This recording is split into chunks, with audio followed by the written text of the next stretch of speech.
Yeah. So I wasn't strong enough. Um, Being a strong Black woman was not enough for me to prevent Black girl depression. And I'm not even sure that thought that it should have, but I didn't realize that I was falling, that I was flailing until I actually hit the ground. Yeah. So I've been doing this series about Black girl depression, and I've brought on different coaches and a nutritionist and a lot of different amazing resources to help me talk about Black girl depression from a lot of different perspectives. And I wanted to do that because I think the biggest takeaway that I hope that anybody gets from this series and specifically from this video is that depression doesn't it's not just a one size fits all. It doesn't look the same for everyone all the time. There are different symptoms. And I think specifically as Black women, we think that we could just kind of bulldoze our way through. But what I found is that uh, my bulldozing, my willingness to be strong, my effort to keep pushing through was one of the main factors that actually exasperated my depression.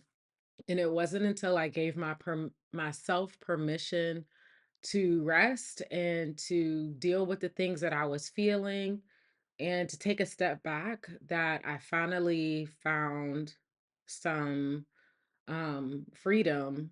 And that was a little bit of a journey because I didn't really even realize I was depressed. Like I said, I didn't realize I was depressed until I was like literally flat on my face. So right now it is August of 2024. And back in March of 2024, it's my birthday month. I had just gone to New York, no, LA, excuse me. I had just gone to LA. And when I came back, my mom had a bit of emergency and I had to go home for that. And then I came back and it was my birthday, but I could tell something was already starting to feel off. Um, but it was by April, I had another trip like a week after my birthday. By the time I came back from Detroit, it was like, no, like everything was no. Things that I usually would participate in, things that would usually roll off of me, things that I would usually enjoy, all of it was absolutely no. Like I had absolutely no space for it. Um, and yeah, it was disorienting because I really didn't recognize that I was depressed. I was just like, I know something's wrong and I'm not really sure what it is, but I know something's wrong and I got to figure it out. Now, I guess I should back up and say, as a life coach, I always have wanted to partner with therapists because I believe you need a team. And I also would add in like a nutritionist, a naturopath with that as well. So this team looks like having a therapist, a naturopathic doctor, in addition to your medical doctor, and then a life coach, because we all deal with different parts of this one full human. So on one side, a therapist helps you deal with your trauma, and that's your past trauma, but also reoccurring trauma and like current trauma, things that are currently happening to you that are traumatic. So it allows us to continue to deal with our trauma and actually find healing and safety and to create a space within ourselves where we feel safe within ourselves. A naturopath, I love working with a naturopath because a medical doctor is only about dealing with your symptoms. And while that might be okay until you can get healing, dealing with your symptoms is not usually the same path as healing. Whereas a naturopathic doctor is from Eastern medicine and their whole focus is to actually create healing. And they use herbs and food, and they look at your diet, and they look at your blood work, and they look at your hormones. They look at you as a holistic person, and they help you come up with a treatment plan. And it's not an overnight thing, but 9 times out of 10, it's going to greatly like heal you. So that's the medical doctor, a naturopathic doctor, and then a therapist, and then there's a coach. What I love about life coaching is that this is the person who's going to help you see your future and help you create your goals. They are the person, all of these people are all on your team, but this is the person that's on your team about your dreams, where you want to take your life, helping you get back to the core of who you are and really helping you manifest and embody everything that God meant you to be from the beginning. And that's what I love to do, and that's what I do. So all of that to say, a therapist was always therapists, naturopaths, all of these different kinds of support people were already in something that I wanted to bring to my channel because I love what each of them does, and I love how they each support us as a human, and we all need those people. So I knew that I wanted to do a series. I knew I wanted to have conversations with different therapists and different support people to be able to talk about how they support us. Because I think a lot of us don't recognize, back in the day, people didn't get support, but it was a very different world. And it was okay. Back then, it was kind of okay to not acknowledge our mental health, to not deal with our feelings, to not deal with our trauma. Like all of those things were okay, but now as we're growing as a race, as human beings, we're learning that we need that kind of support to be able to support us. And so not a lot of us really know what that is, how we use it, how it fits into our life. Is it even worth it? Is it a scam? And all of those things. So I wanted to talk about all of that and bring all of that to my channel. And then it just happened, and I say this as it had to be a God thing. This is where I love me some Jesus, y'all, because that man takes care of my heart so deeply in ways that I can't even imagine, in ways that I don't even know he's doing until I'm like, there's no other way that I could be so well loved and taken care of unless it's Jesus, okay? So I knew that I wanted to do this series, and that's over here in this bucket. But on the other side, I also knew um, that something was wrong and that I was off and that I didn't know why I was off. And because I didn't know why I was off, I couldn't figure out how to get back on. So I did this. I did the challenge, or actually it was just a 1 day coaching session with Stephanie Perry, where she was helping people create their content calendar for the year. So this was back in January. And during that, I knew that there were people on there that I wanted to connect with afterwards, and they would be great people to collaborate with. One of those people, I had a list of people. So Dr. April Brown, Jessica Hurd, a couple of the people that you've seen on my channel recently were people that I knew that I wanted to collaborate with. And so I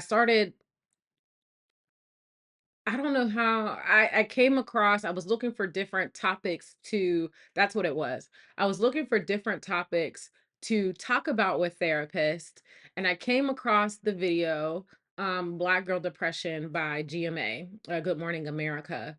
And I was like, I let me watch this video. This would be a great topic for us to talk about, especially because my target audience is Black women, is for us.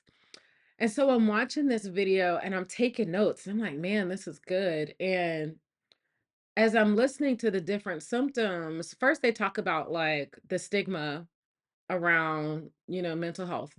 But then they start talking about the symptoms, and some of the symptoms that they started saying, like irritability and having a hard time connecting with God and feeling like there was no space for anybody or anything, like losing our empathy. I was like, "Oh my goodness. I, this has been these are the symptoms I'm feeling. And no one, I would have never guessed that this was depression. It was not even remotely close to my mind. And I remember I stopped that video and I started crying because I'm like, only Jesus can speak so clearly, so powerfully, and so clearly to give me the answer that I had been praying for, because I was like, Lord, I know something's wrong. I know something's off. I'm not just normally like this. So what is wrong? What's happening here? And so being able to have that answer that he put literally right in front of my face. And the nice way to say it is that he put it in front of my face, but I literally fell face flat on that answer and it bopped me in the head and I couldn't ignore it, but I was glad. I was so glad to have it because now being able to put a name to how I was feeling meant that, okay, I'm not crazy. I'm not just making these feelings up in my mind. There is something wrong. And now that I know what it is, I know how to go and search for help. I think that's one of our biggest struggles with being a strong Black woman. It's not that we chose to be strong, it's that we didn't feel like we had other options, like, there was no other way to be but to be strong, and so we just kept doing because we didn't know what else to do. I know that was for me, like, it wasn't that I was trying to overwork myself, it wasn't that I didn't want to deal with my feelings, it literally was just like, I just got up, did the work, did the next thing, went to bed, did it all over again. I had just gotten into a rhythm. And the question I needed to like ponder was why. But I didn't realize that until I recognized that it was Black girl depression, that I was depressed. So, yes, watching that video really sparked something for me.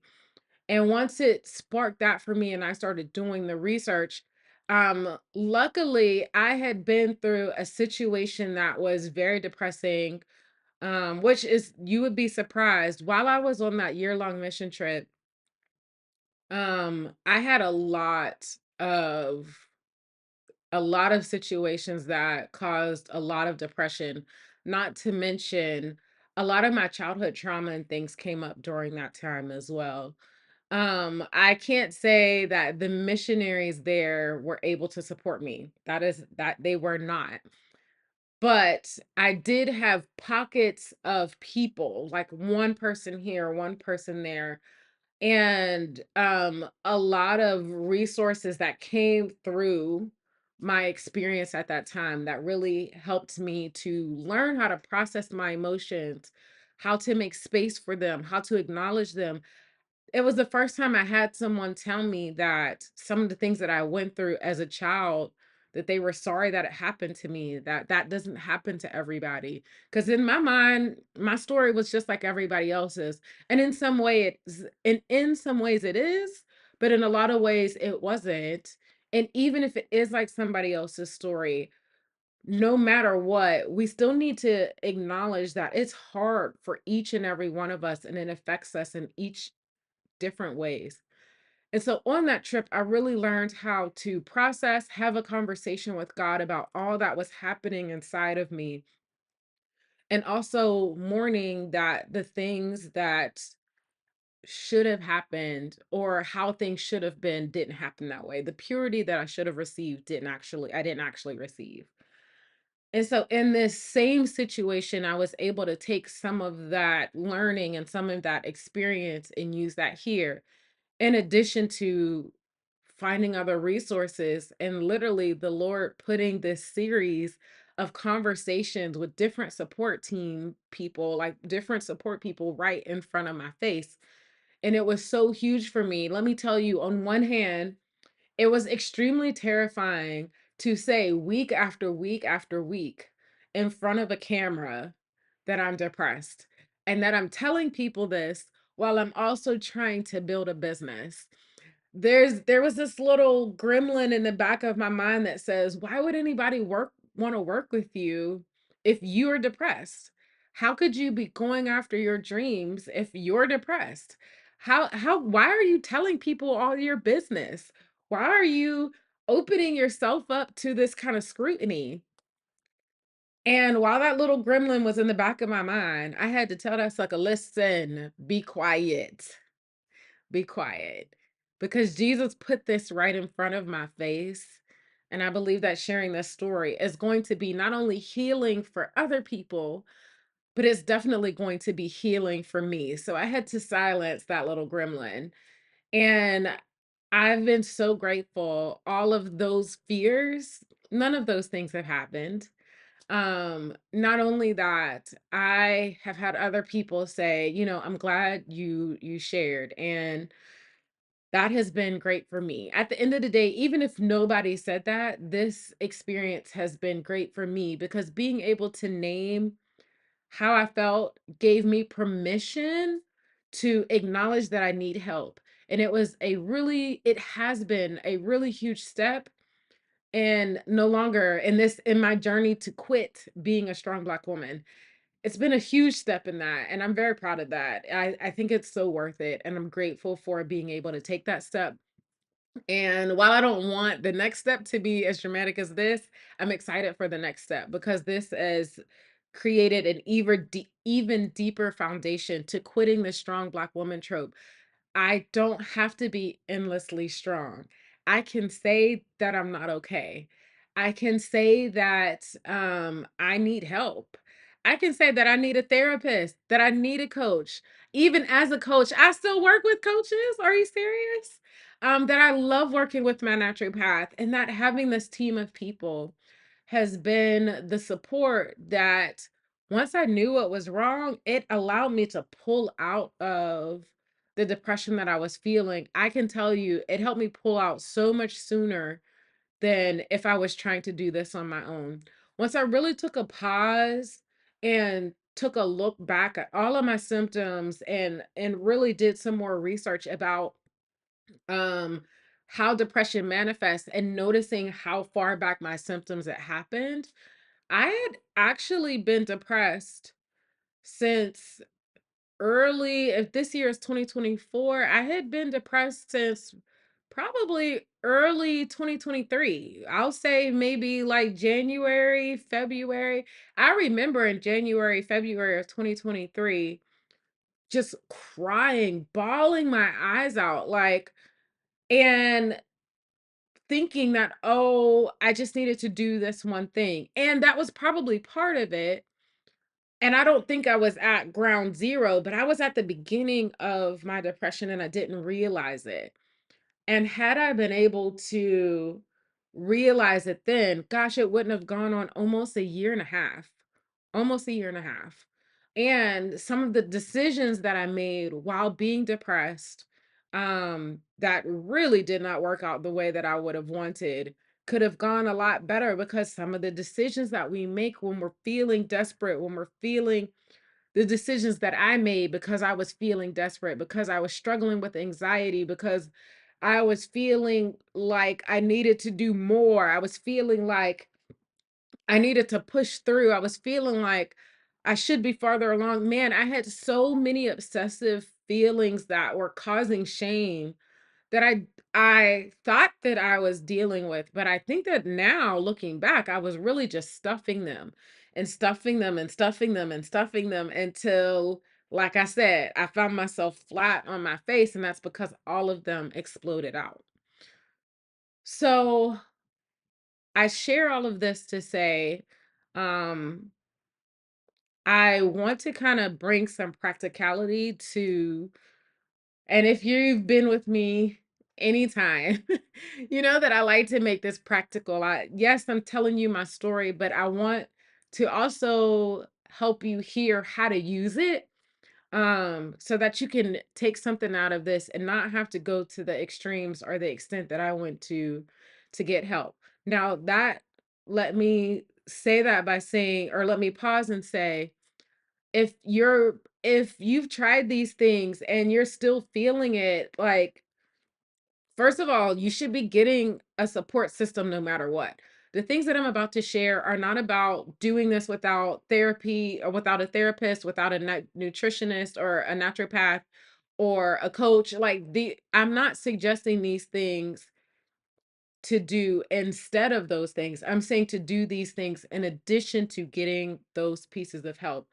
Um, so that you can support and be an advocate and advocate for yourself during your own journey. All right, so I wrote a couple notes and I want to get them right. So I'm going to read them. There were a couple things that I realized that were some myths that I believed about Black girl depression that kept me from getting help sooner. And I want to spell those out. Number 1, I was so, and it's not even just the myths, it was also the actions, because the myths show up in our actions. I was so busy working, I was so busy getting things done that I wasn't pausing enough to really reflect on how I was feeling. I was pausing to reflect on how much I was getting done, um, in my work schedule or how much I was accomplishing, but I wasn't pausing to take an internal review of me, of inside of me. I was so caught up in doing that I wasn't really paying attention to who I was being in that moment. And I needed to pause. I needed to do that. That was, I don't even know that it's a myth, but it was a behavior that I needed to take more notice of. Another one was, because I didn't know the symptoms, like I said, until I fell flat on that video. I didn't recognize, I knew that depression didn't look the same for us because I had never seen anybody. I'd only seen one other person be depressed. My mother was depressed when I was a child. Honestly, I would say my mother was depressed from my first memories up until 5 and 6 years old. Okay. And I give my mother so much grace for that. She had a, sh it was really hard for her. She was 39 when she had me. And I would cry all the time. And so she took me to a daycare and the woman shook me and almost gave me shaken baby syndrome and almost killed me. My mom trying to deal with that and then not feeling comfortable enough to go back to work after that was in depression. That was the first time I'd see depression. But let me tell you, I did not recognize that until well into my adult years. But her depression looked different than mine. So I didn't recognize the symptoms for my own self. And literally until I started watching these videos and having these conversations. And I want that to be a really big takeaway of this video. Please pay attention to the symptoms and the ways that I talked about how I felt. And some of the other videos that I shared down in the description. One of the videos that inspired this video was Alicia Renice's video, My Depression Story. And she talks about, let me get the full title, My Depression Story, Living with Depression as a Black Christian Woman. It's such a powerful story. She talks about how she was depressed for so long, but it was like walking depression, like you didn't even know. And I related to that so deeply because no one had ever showed me those were the symptoms to expect or to connect to this idea of being depressed.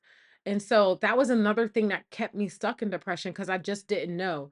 Even if you don't believe you're depressed now, okay, I would still encourage you to go learn about what the symptoms are. Maybe your child is depressed.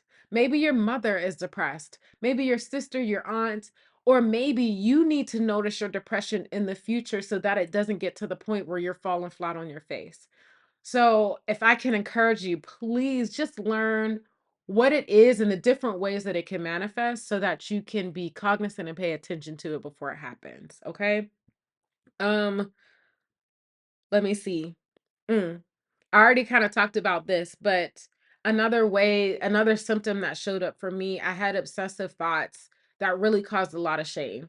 Generally, I'm not one of those people that get stuck in my head. That should have been a huge, like, blinking red light for me, because 'cause I'm not a person who generally gets stuck in my head. Once I've made a decision, I move on, I keep going. Even if it doesn't go the way that I thought, I move on and keep going. But during the depression, I would just anything that I felt like I made a mistake on, it would just marinate and marinate and over and over and over. And it was literally like a little gremlin just clawing at my subconscious all the time. Um, I can't say those have complete, those are one of the symptoms that has taken longer to go away, but still a symptom nevertheless, and one that I'm continuing to deal with. Okay. Um, the other symptom that I think we overlook is the stress and the pressure to just keep doing that overwhelming sense of never being out of overwhelm. I would say that could easily be a symptom of depression as well, especially if you're experiencing the other things. So it was like no matter what I could do, I could never get ahead. If you're feeling like that, and here's the thing, I've been a business owner for 5 years, and there's been times where I've noticed I've gone in and out of that, and I'm now starting to recognize those are the times when I need to be paying attention to the depression in addition to changing the way I work. There's some practical things I need to do, but also noticing why that's happening and taking a pause and then resetting. That's usually a good notification for me to reset back to my work-life balance. I've gotten off track, and 9 times out of 10, I've put on more work than should be there. Um, so use that as something to recognize as well. Um, okay, yeah. So that being said, what would I do instead? Or it's not even instead. I can't say that we can completely prevent depression unless we're extremely, extremely intentional. And I actually believe in that. I believe we can be that intentional, but it's not going to happen by accidents. We have to be intentional. And that is why I do a lot of the things that I do now, not just for combating depression, but combating um this unbalanced life or things like that. So some of the things that I have reset specifically because of the depression is resetting my pace. I've gotten a lot of great coaching over the last couple months, and I've seen um so much traction happen in my business. And I've been doing this for 5 years though. So there's a part of me that's like, come the heck on. Like, when do we get to the part where it's starting to be the blow up? And so that pressure to like come on and hurry up and make it happen, I had to reset my pace and reset my expectations and be a lot kinder to myself and recognizing that so many things are happening. I always think about it in terms of that video, Inside Out is one of my favorite movies. The part where the globe is yellow on one side, which yellow is joy, and then blue on the other side, which is sadness. And recognizing that there's always there's multiple, not just those two emotions, but there's multiple emotions in every experience. And sometimes if we let the sadness like overwhelm it, that we push ourselves, we bully ourselves to do more, and then we end up in a situation like this and we have to reset. But if we take more time to be kind to ourselves and really recognize when we're in that shift, then we can help ourselves by not waiting until we're flat on our face to reset our pace. So there's that. Okay. So then the second thing that I am making sure I practice doing more regularly, because I used to do this again, I had gotten really good at doing this all the time, and then life gets good, life gets easier, and we fall off our bandwagon, and now it's time to get back on.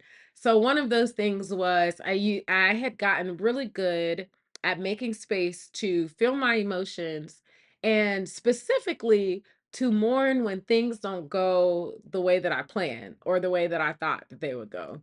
One of the things that has been really pivotal for me, as you can see, you're gonna see, I love animated stuff because I just think the purity of it allows the true message to come through. But unless you're watching raunchy animation, I'm not talking about that. I'm talking about the other stuff. But I've been watching Bluey, and the second to last episode, it's the only 30-minute episode. All of the other episodes are 9 minutes, 8 minutes. And this one is called The Sign. And in it,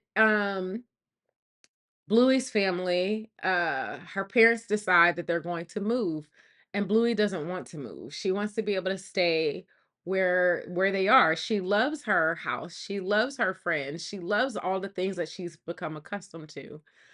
And so she goes to school and she tells everybody that, I'm not going to see you ever again because my family is moving, and everybody always go, "Woo, woo."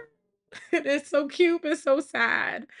But then the teacher, her name is Calypso, she reads this story, and the story is like, there's this farmer, and the farmer wants to do XYZ thing, but then something bad happens. And instead of the farmer being sad, the farmer says, "We'll see." But then the next thing that happens seems good, but instead it realizes that it actually made things worse.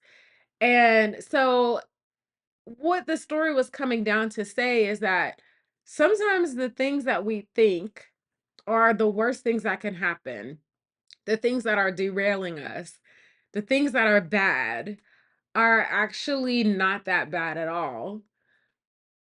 And sometimes the things that are good are might not actually be as good as we thought they are. But at the end of the day, we can't label them good or bad, because I believe that no matter what, God's hand is on it and he's orchestrating it. And you don't know what it's saving you from and preparing you for, and all of those things. And I watched that one episode probably every 3 days over the course of June and July, at least for 6 weeks, okay? And that really just helped me reset my mind and reset my heart. And in the process of that, that gave me permission to mourn that things weren't going to happen the way that I wanted to. While I think it's extremely healthy for us to be open to the fact that things don't happen that way, I still think we need to process our emotions and mourn. I still needed to process my emotions and mourn that my tiny house stuff wasn't moving as fast as I wanted to. That the coach that I work with, that I was supposed to be moving into full time to help finance the tiny house, that her business was going down. It wasn't going to happen the way that I wanted. Some of the other things that I had been working on that were so important to me getting to some of my big goals for this year, the things that I've put on my vision board, are just not going to happen the way that I wanted them to. And if I don't allow myself to pause and mourn that it's not going to happen that way, then I'm not actually showing them the love and affection that I actually did care about those things. And I'm not really releasing them. I'm just stuffing them. And so I had to take some time and mourn that those things, when I say mourn, MOURN, mourn that those things were not going to happen. And that process of allowing me to feel those emotions were a big part of my healing.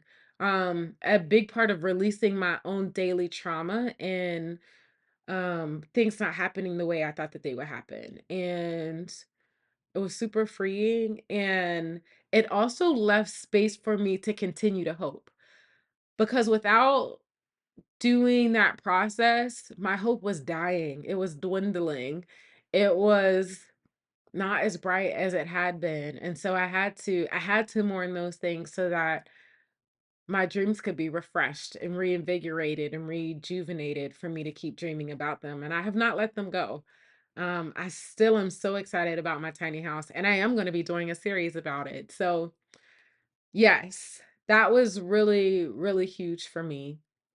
Um, the other thing, and this was another thing. So all of that happened. And then in the midst of this, I have a friend that lives in Denver, a really close friend of mine. We used to live in the same city, so we got to hang out a lot more often. But now that I've moved, we have a bi-weekly conversation where we get together and we just talk about deep, deep, deep conversations.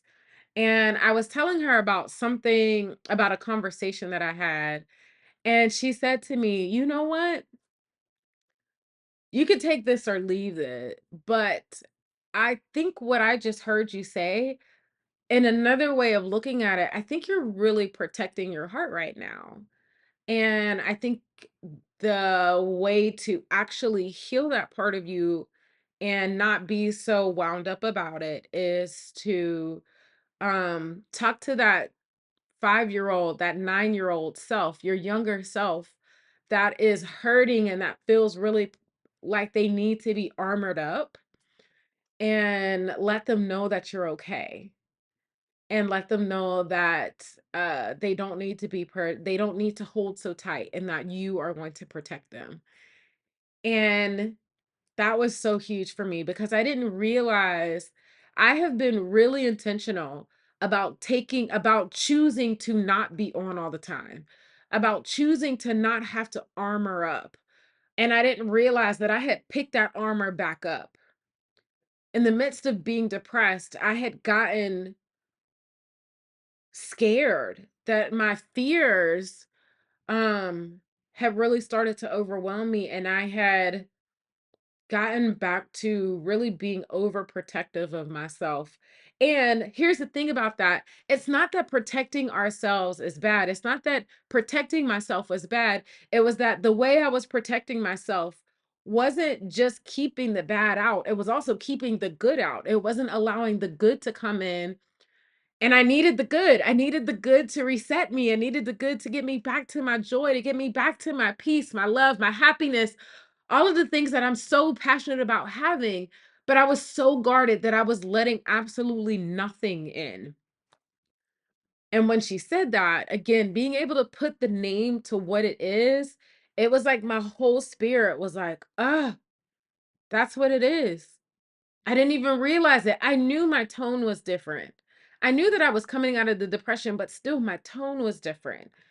And when she said that, it helped me name what was different and how to fix that. And recognizing that, it helped me see that I know that I don't need to protect myself in this hard armor in order to have good boundaries. I can very kindly have boundaries.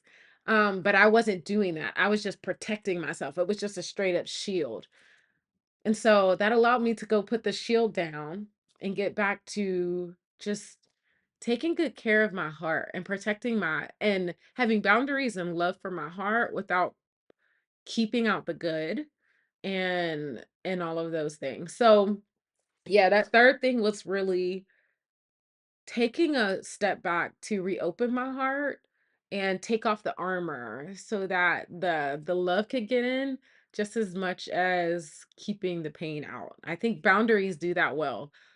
Guarding for the worst does not.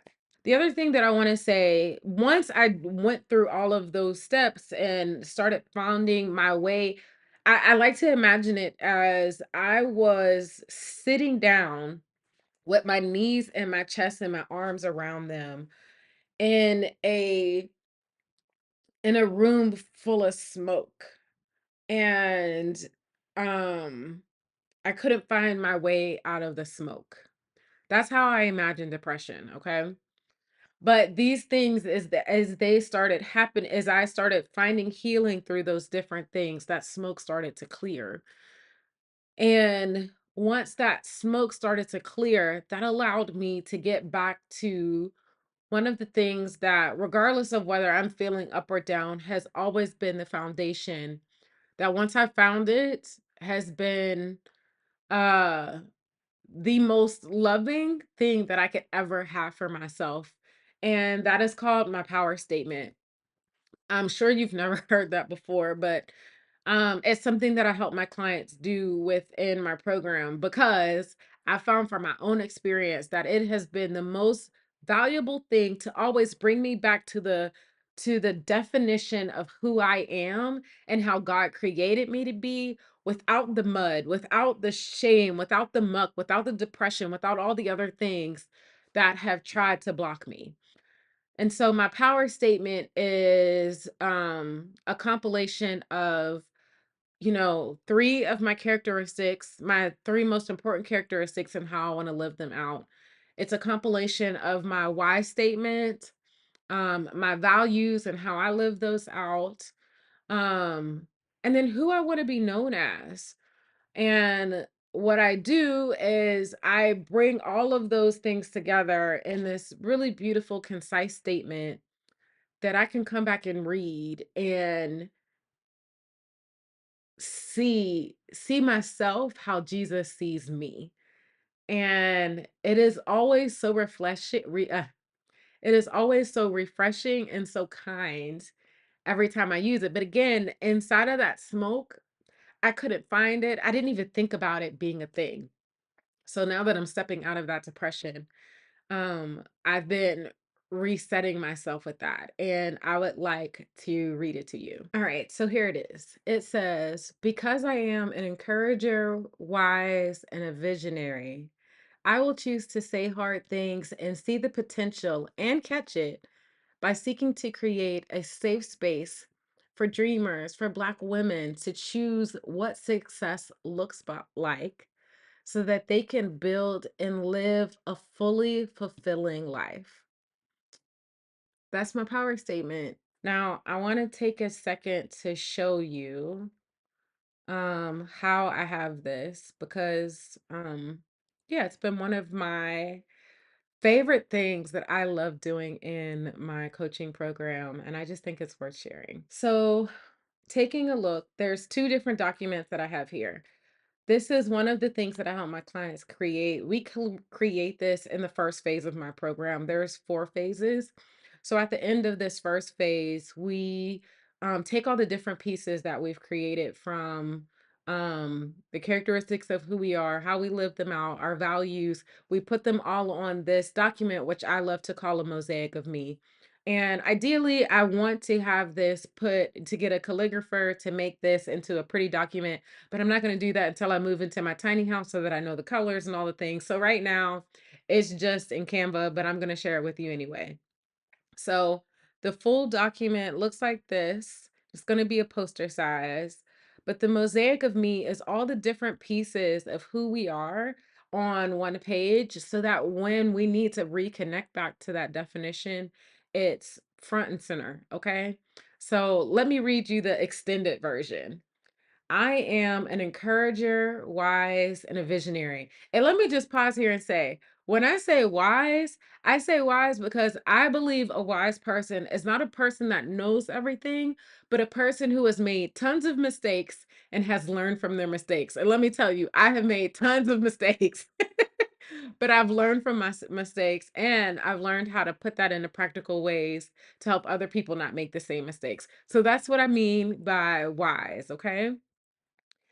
So let's talk a little bit more about that. I encourage by choosing to live as someone who sees the value and worth of another and believes in them. I am wise by living as someone who has been through hard things and has learned from those experiences and applies those principles going forward. I live as a visionary by seeing the potential and does the work to create it. I value communication and dreaming. Those are my two values. I live as a communicator by saying hard things and communicating my feelings rather than dumping my emotions and choosing to say what I need. I live as a dreamer by seeing the potential and catching it, by risking to do something I've only imagined, and by appreciating and encouraging the potential in others. I have a special place in my heart for dreamers and for Black women, specifically us. I think we're always the heart of dreamers. And I believe that every person has value and worth simply because of who God created them to be. I am passionate about seeing every dreamer, every Black woman live their original design because I believe that that is what will make the world a better place, living their expression of God's love. I seek to help dreamers vision cast and build what they want from life, from the fullness of who they've been created to be by God, not by us, not by who the world tells us we should be or any other should, okay? But to be that so that we can each make a positive impact on the world by simply being who we are created to be. So those are the things that I have on my mosaic of me.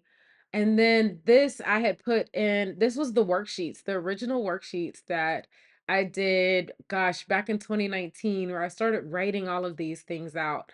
And I continue to evolve these things. Some of these are from different tests, like if you've ever done the Strength Finders test, or if you've ever looked through Myers-Briggs or the Enneagram, you can start pulling out, because I know it's really hard to define who we are. It's like one of those things that are intrinsically in the back of our mind, but we've never had to put it into words. And so, I, if you read Start With Why, he talks about how those parts of our brain are not connected. And so, we need help. We need help bringing those things that we know deep down inside about us out of our mind, out of our mouth. But when we get them out of our mouth and we put a name to them, they create so much power for us that they're literally like tools. They're like a weapon that can cut down anything that negative that comes against us. And it becomes so, so, so powerful. So these are the things we do in the first phase of my program. And after coming out of my depression and taking a second to reconnect to these things, it has been one of the jump starts that has gotten me back into feeling grounded and who I am and what's coming next. Because I know there's a shift coming. I have felt the shift. I don't understand it. I mean, it's been little things here and there, but I've been feeling the Lord show up and it's been super powerful. So yes, that's my story. I hope that me sharing my story is encouraging and enlivening to you. But more than anything, I hope that it gives you some practical and tangible things that you can use to identify if depression is something that you're dealing with right now, some practical ways to take steps to get help and who should be in your support team, and then, some things on how to move forward and doing that. And then, as you continue to move forward, I would love to help you create your own power statement. It is, like I said, a huge foundation to everything that I do. When I dream about my business, I dream about it using my power statement. When I am dealing with different stress and different things, I use my power statement to ground me. It is literally the foundation, the grounding to everything that I do. When I'm making my decisions, I run it through the concepts that are in my power statement, my values that are in my power statement. um, it is an amazing filter to filter out all of the muck or all of the things that we think we should do and actually just get down to who we are and what we need to do.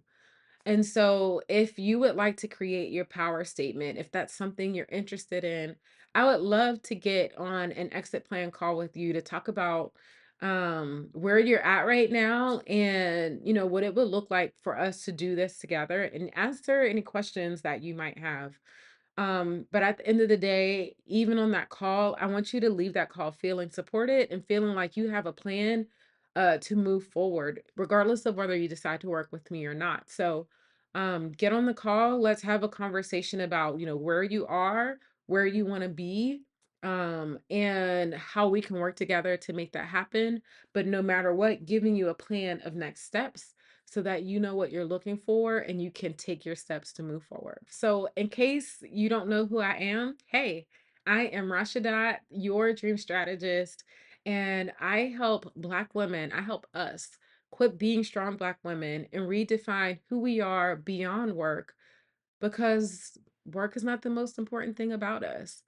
And once we know who we actually want to be and how we want to show up and how we define ourselves, who we are, then I help us take actions to become that woman and live that lifestyle that we know we've always deserved, but it seemed to just be smoke that we could never get a hold of. Now it's going to be real. So if that interests you, you can subscribe to this video. You can subscribe. I would love for you to share this video with other people. But more than anything else, I would really love for you to get on a call with me so that I can support you. You do not have to do this alone. Building your dreams are hard. Quit being a strong Black woman is hard. Redefining who you are beyond work is hard, and you do not have to do it alone. I'm here to support you, and I would love the opportunity So if that excites you, make sure you head to the description and click on the link to schedule a call. It's completely free. I should have said that first. Completely free. You don't have to commit to anything. If we get on the call and you feel like it's not a good fit, don't worry. But if you get on the call and you're like, you know what, I don't want to do this alone.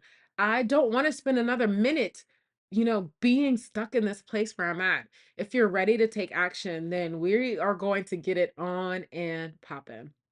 So I look forward to talking to you. Thanks so much for watching this video. Um, I am on your side. I support you wholeheartedly, okay? Have a great rest of your day.